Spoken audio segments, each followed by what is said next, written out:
लगाते हो? कहते हैं एक बार भगवान राम जंगल में एक वट वृक्ष के नीचे बैठे थे।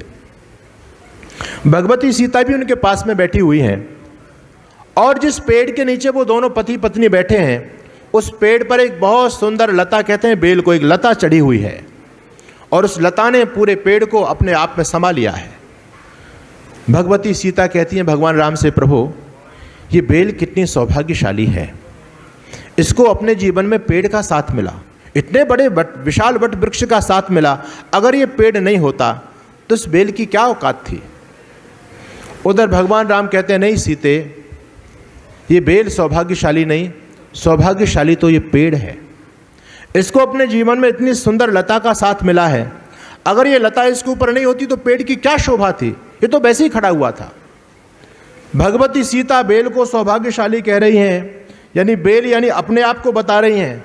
उनके भावों को पढ़ने का प्रयास करो। भगवती सीता बेल मान करके और पेड़ को धन्यवाद दे रही हैं कि ये बेल कितनी सौभाग्यशाली है कि पेड़ का साथ मिल गया, यानी मैं कितनी सौभाग्यशाली हूँ कि मुझको तुम्हारा साथ मिल गया। उधर भगवान राम तत्काल खंडन कर देते हैं, नहीं देवी, ये बेल सौभाग्यशाली नहीं है, सौभाग्यशाली तो मैं हूँ। अरे सौभाग्यशाली तो पेड़ है, यानी मैं राम हूँ कि मुझको तुम जैसी लता यानी सीता का साथ मिला है। अगर ये बेल इस पेड़ के ऊपर नहीं होती तो इस पेड़ की क्या औकात थी, इसकी कोई शोभा होती क्या? आपस में एक दूसरे को धन्यवाद दे रहे हैं, एक दूसरे के लिए वाह वाह कर रहे हैं, एक दूसरे के गुणों से आकृष्ट होकर के। लेकिन जैसे ही भगवती सीता बेल की पक्ष रखती हैं, भगवान राम पेड़ की बात कहते नहीं, बेल नहीं, पेड़ सौभाग्यशाली है। वो कहती हैं पेड़ नहीं, बेल सौभाग्यशाली है। बात आगे बढ़ती चली गई, लेकिन निर्णय नहीं हो पा रहा था। इतनी देर में लक्ष्मण जी आ गए। भगवान राम लक्ष्मण जी से कहते हैं, लक्ष्मण देखो, हम दोनों में एक चर्चा चली है, लेकिन हम किसी निर्णय तक नहीं पहुंच पा रहे। ये तुम्हारी माताजी कहती हैं ये बेल सौभाग्यशाली है, मैं कहता हूं बेल नहीं, ये पेड़ सौभाग्यशाली है। लक्ष्मण जी को समझने में देर नहीं लगी, वो समझ गए बेल और पेड़ का तो बहाना है, आपस में एक दूसरे की प्रशंसा करना चाहते हैं ये।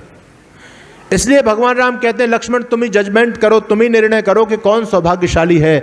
लक्ष्मण जी हाथ जोड़ लेते हैं, कहते हैं भैया मैं इस पचड़े में नहीं पड़ूंगा। अगर मैं कह दूं कि बेल सौभाग्यशाली है तो भाभी जी नाराज हो जाएंगे, और मैं कह दूं पेड़ सौभाग्यशाली है तो आप नाराज हो जाएंगे, ये तो मामला उल्टा पड़ जाएगा।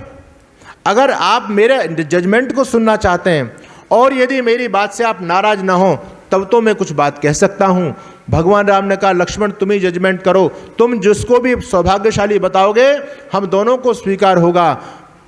लक्ष्मण जी कहते हैं भैया ना तो ये पेड़ सौभाग्यशाली है, ना ये बेल सौभाग्यशाली है, सौभाग्यशाली तो सुमित्रा नंदन लक्ष्मण है जो दोनों की छत्र छाया में पल्लवित हो रहा है। जीवन हो तो जीवन ऐसा होना चाहिए। देखो आप एक दूसरे की प्रशंसा करो, उसके गुणों की प्रशंसा करो, व्यक्ति वास्तव में सुधरता है।